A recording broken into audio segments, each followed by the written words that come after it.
بسم اللہ الرحمن الرحیم۔ ٹیل پوائنٹ کے ناظرین السلام علیکم۔ بملا کماری کی روح، یہ واقعہ پاکستان کے نامور ادیب قدرت اللہ شہاب کی زندگی سے ماخوذ ہے۔ انہی کی زبانی سنیے۔ کٹک پہنچ کر میں نے اڑیسہ کے chief secretary mister R.W. Williams کو اپنی آمد کی اطلاع دی تو وہ کچھ سوچ میں پڑ گیا۔ غالباً اسے تردد تھا کہ جنگ کے زمانے میں خوراک کے ذخیرے کا تالا توڑ کر 4000 من دھان بھوکے لوگوں میں مفت تقسیم کرنے والے SDO کے ساتھ کیا سلوک کیا جائے۔ چند روز کی ہیض و بحث کے بعد آخر مسٹر ولیمز نے میرے ساتھ وہی سلوک کیا جو اس زمانے میں ایک ICS دوسرے ICS کے ساتھ کیا کرتا تھا، اور میری پوسٹنگ برہام پور گنجم کے SDO اور ساورا ایجنسی کے سب ایجنٹ ٹو گورنر کے طور پر ہو گئی۔ اگرچہ اس علاقے میں مسلمانوں کی آبادی 1% سے بھی کم تھی، لیکن کسی زمانے میں یہاں مسلمان بادشاہوں کا خزانہ ہوا کرتا تھا۔ اسی وجہ سے برہام پور کے ساتھ گنج عام کا لقب لگا ہوا تھا۔ یہ لقب بگڑ کر گنجم بن گیا تھا۔ برہام پور کے قریب ایک بستی چکاکول نام کی تھی۔ دراصل اس کا اصلی نام سکہ کھول تھا، کیونکہ مسلمانوں کے عہد حکومت میں یہاں ٹکسال قائم تھی۔ مسلمانوں کی حکومت کے زوال کے بعد صرف شہروں اور قصبوں کے نام ہی نہیں بگڑے تھے، بلکہ برہام پور کے کچھ دور افتادہ علاقوں میں مسلمانوں کی اپنی حالت بھی عبرتناک حد تک ناگفتہ تھی۔ سنگلاخ پہاڑیوں اور خاردار جنگل میں گھرا ہوا ایک چھوٹا سا گاؤں تھا، جس میں مسلمانوں کے 20-25 گھر آباد تھے۔ ان کی معاشرت ہندوانہ اثرات میں اس درجہ ڈوبی ہوئی تھی کہ رمیش علی، صفدر پانڈے، محبوب مہنتی، کلثوم دیوی اور پرباوی جیسے نام رکھنے کا رواج عام تھا۔ گاؤں میں ایک نہایت مختصر کچی مسجد تھی، جس کے دروازے پر اکثر تالا پڑا رہتا تھا۔ جمعرات کی شام کو دروازے کے باہر ایک مٹی کا دیا جلایا جاتا تھا۔ کچھ لوگ نہا دھو کر آتے تھے اور مسجد کے تالے کو عقیدت سے چوم کر ہفتہ بھر کے لیے اپنی دینی فرائض سے سبکدوش ہو جاتے تھے۔ ہر دوسرے تیسرے مہینے ایک مولوی صاحب اس گاؤں میں آ کر 1-2 روز کے لیے مسجد کو آباد کر جاتے تھے۔ اس دوران میں اگر کوئی شخص وفات پا گیا ہوتا تو مولوی صاحب اس کی قبر پر جا کر فاتحہ پڑھتے تھے۔ نوزائیدہ بچوں کے کان میں اذان دیتے تھے۔ کوئی شادی طے ہو گئی ہوتی تو نکاح پڑھوا دیتے تھے۔ بیماروں کو تعویذ لکھ دیتے تھے اور اپنے اگلے دورے تک جانور ذبح کرنے کے لیے چند چھریوں پر تکبیر پڑھ جاتے تھے۔ اس طرح مولوی صاحب کی برکت سے گاؤں والوں کا دین اسلام کے ساتھ ایک کچا سا رشتہ بڑے مضبوط دھاگے کے ساتھ بندھا رہتا تھا۔ برہام پور گنجم کے اس گاؤں کو دیکھ کر زندگی میں پہلی بار میرے دل میں مسجد کی ملا کی عظمت کا کچھ احساس پیدا ہوا۔ ایک زمانے میں ملا اور مولوی کے القاب علم و فضل کی علامت ہوا کرتے تھے، لیکن سرکار انگلشیہ کی عملداری میں جیسے جیسے ہماری تعلیم اور ثقافت پر مغربی اقدار کا رنگ و روغن چڑھتا گیا، اسی رفتار سے ملا اور مولوی کا تقدس بھی پامال ہوتا گیا۔ رفتہ رفتہ نوبت یہاں تک پہنچی کہ یہ دونوں تعظیمی اور تکریمی الفاظ تضحیک و تحقیر کی ترکش کے تیر بن گئے۔ داڑھیوں والے ٹوٹھ اور ناخواندہ لوگوں کو مذاق ہی مذاق میں ملا کا لقب ملنے لگا۔ کالجوں، یونیورسٹیوں اور دفتروں میں کوٹ پتلون پہنے بغیر دینی رجحان رکھنے والوں کو طنز و تشنیع کے طور پر مولوی کہا جاتا تھا۔ مسجدوں کے پیش اماموں پر جمعراتی، شبراتی، عیدی، بقرعیدی اور فاتحہ درود پڑھ کر روٹیاں توڑنے والے کل آؤز ملاؤں کی پھبتیاں کسی جانے لگیں۔ لو کی جھلسی ہوئی گرم دوپہروں میں خس کی ٹٹیاں لگا کر پنکھوں کے نیچے بیٹھنے والے یہ بھول گئے کہ محلے کی مسجد میں ظہر کی اذان ہر روز عین وقت پر اپنے آپ کس طرح ہوتی رہتی ہے۔ کڑکڑاتے ہوئے جاڑوں میں نرم و گرم لحافوں میں لپٹے ہوئے اجسام کو اس بات پر کبھی حیرت نہ ہوئی کہ اتنی صبح منہ اندھیرے اٹھ کر فجر کی اذان اس قدر پابندی سے کون دے جاتا ہے۔ دن ہو یا رات، آندھی ہو یا طوفان، امن ہو یا فساد، دور ہو یا نزدیک، ہر زمانے میں شہر شہر، گلی گلی، کریا کریا، چھوٹی بڑی، کچی پکی مسجدیں اسی ایک ملا کے دم سے آباد تھی، جو خیرات کے ٹکڑوں پر مدرسوں میں پڑا تھا اور در بدر کی ٹھوکریں کھا کر گھر بار سے دور کہیں اللہ کے کسی گھر میں سر چھپا کر بیٹھ رہا تھا۔ اس کی پشت پر نہ کوئی تنظیم تھی، نہ کوئی فنڈ تھا، نہ کوئی تحریک تھی۔ اپنوں کی بے اعتنائی، بیگانوں کی مخاصمت، ماحول کی بے بسی اور معاشرے کی کج ادائی کے باوجود اس نے نہ تو اپنی وضاقتہ کو بدلا اور نہ اپنے لباس کی مخصوص وردی کو چھوڑا۔ اپنی استعداد اور دوسروں کی توفیق کے مطابق اس نے کہیں دین کی شمع، کہیں دین کا شعلہ، کہیں دین کی چنگاری روشن رکھی۔ برہام پور گنجم کے گاؤں کی طرح جہاں دین کی چنگاری بھی گل ہو چکی تھی، ملا نے اس کی راکھ ہی کو سمیٹ کر باد مخالف کے جھونکوں میں اڑ جانے سے محفوظ رکھا۔ یہ ملا ہی کا فیض تھا کہ کہیں کام کے مسلمان، کہیں نام کے مسلمان، کہیں محض نصف نام کے مسلمان ثابت و سالم و برقرار رہے، اور جب سیاسی میدان میں ہندوؤں اور مسلمانوں کے درمیان آبادی کے اعداد و شمار کی جنگ ہوئی تو ان سب کا اندراج مردم شماری کے صحیح کالم میں موجود تھا۔ بر صغیر کے مسلمان عموماً اور پاکستان کے مسلمان خصوصاً ملا کے اس احسان عظیم سے کسی طرح سبکدوش نہیں ہو سکتے، جس نے کسی نہ کسی طرح، کسی نہ کسی حد تک ان کے تشخص کی بنیاد کو ہر دور اور ہر زمانے میں قائم رکھا۔ مسلمانوں کی اس انتہائی پسماندہ تھوڑی سی تعداد کے علاوہ برہام پور گنجم میں ایک اور علاقہ تھا جسے ساورا ایجنسی کہا جاتا تھا۔ اس ایجنسی کا نظم و نسق براہ راست گورنر کے ماتحت تھا اور مقامی SDO اس مقصد کے لیے سب ایجنٹ ٹو گورنر کہلاتا تھا۔ ساورا ایجنسی بے حد سنگلاخ پہاڑوں اور انتہائی دشوار گزار جنگلوں کے درمیان واقع تھی۔ بیل، گونڈ اور دراوڑ جیسے قدیمی قبائل کی طرح یہاں پر ساورا قوم آباد تھی۔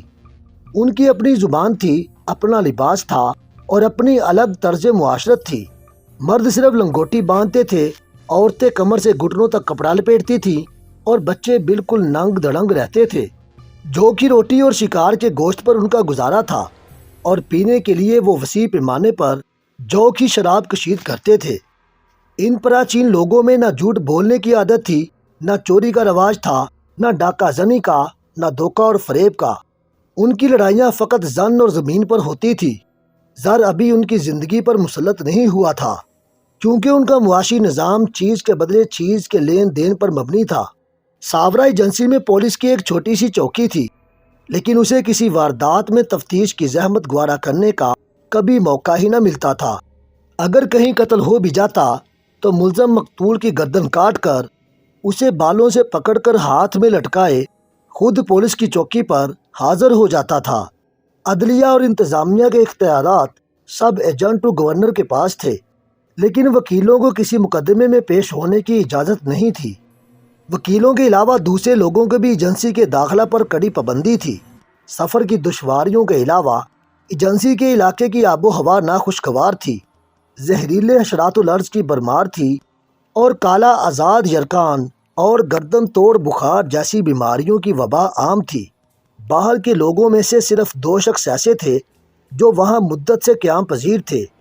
ایک تو ہسپانوی عیسائی مشنری تھا جو ساورا زبان اور تاریخ کا ماہر تھا اور عرصہ 10 برس سے وہاں جم کر بیٹھا ہوا مسیحیت کی تبلیغ میں دل و جان سے مصروف تھا۔ تبلیغ کے ساتھ ساتھ وہ کسی قدر علاج معالجہ بھی کرتا تھا، لیکن 10 سال کے طویل عرصے میں وہ صرف 4 آدمیوں کو عیسائی بنانے میں کامیاب ہوا تھا۔ ان میں سے ایک تو ہسپانوی مشنری کا اسسٹنٹ بن کر اس کے ساتھ ہی مقیم تھا۔ باقی 3 کلکتہ کے ایک مسیحی ادارے میں مشنری بننے کی ٹریننگ حاصل کر رہے تھے۔ وقتاً فوقتاً کچھ اسلامی انجمنیں اور آریہ سماجی سنگٹھن بھی اس علاقے میں تبلیغ کرنے کی اجازت مانگتے رہتے تھے، لیکن انگریز گورنر ہمیشہ انکار کر دیتا تھا۔ باہر کا دوسرا آدمی جو ساورا ایجنسی میں 10-15 برس سے قیام پذیر تھا، ایک پنجابی سکھ سردار ہرنام سنگھ تھا۔ اس علاقے میں خودرو کیوڑا کثیر مقدار میں اگتا تھا۔ سردار جی طویل مدت کے لیے اس کا ٹھیکہ لے کر کیوڑے کی تجارت کرتے تھے۔ وہ ساورا زبان بڑی روانی سے بولتے تھے اور کپڑوں سے بے نیاز، کچرا پہنے، کمر سے کرپان باندھے، کیس کھولے مقامی لوگوں کی طرح ان میں مکمل طور پر گل مل کر رہتے تھے۔ سردار صاحب نے ساوروں سے شراب کشید کرنے کا راز پا لیا تھا اور وہ سارا دن ایک مٹکے سے گلاس بھر بھر کر پانی کی طرح جو کی شراب پیتے رہتے تھے۔ ساورا قوم اعتقاداً مظاہر پرست تھی۔ پوجا تو غالباً وہ کسی چیز کی نہ کرتے تھے، لیکن بھوت پریت کے قائل تھے اور سنگ و شجر، آب و آتش، باد و بارہ میں روح کی حاضرات پر عقیدہ رکھتے تھے۔ تبت کے لاماؤں کی طرح ان کا روحانی پیشوا بھی بڑی شدید اور کٹھن ریاستیں کاٹتا تھا اور اپنے باطنی تصرفات سے لوگوں کا علاج معالجہ بھی کرتا تھا ان کے دل کی مرادیں بھی بدلاتا تھا، موت و حیات کی رسومات بھی نبھاتا تھا، پولیس کی چوکی میں ان کے معاملات کی پیروی بھی کرتا تھا، اور گورنر کے سب ایجنٹ کی عدالت میں ان کے مقدمات کی وکالت بھی کرتا تھا۔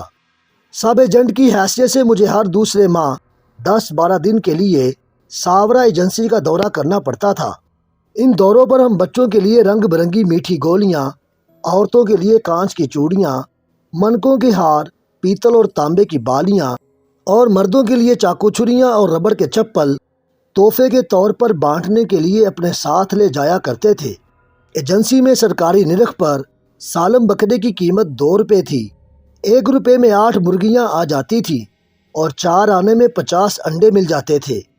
ساورا قبیلے کو ہر بات میں حکومت کا دست نگر رکھنے کے لیے ضروری تھا کہ انہیں روپے پیسے کی قدر و قیمت سے ناآشنا رکھا جائے۔ چنانچہ ان چیزوں کی تجارت قطعی طور پر ممنوع تھی اور کھانے پینے کی اشیاء کو ایجنسی سے باہر لانے پر کڑی پابندی تھی۔ ساورا ایجنسی کے طول و عرض میں کوئی سڑک نہ تھی، چھوٹے چھوٹے جنگلی راستے اور پہاڑی پگڈنڈیاں تھیں جن پر دورہ کرنے کے لیے مجھے ایک سرکاری ہاتھی ملا ہوا تھا۔ یہ ہاتھی برسہ برس سے اسی خدمت پر مامور تھا اور ہر نئے ایس ڈی او کے ساتھ وہ بڑی جلدی نہایت خوشگوار تعلق استوار کر لیتا تھا۔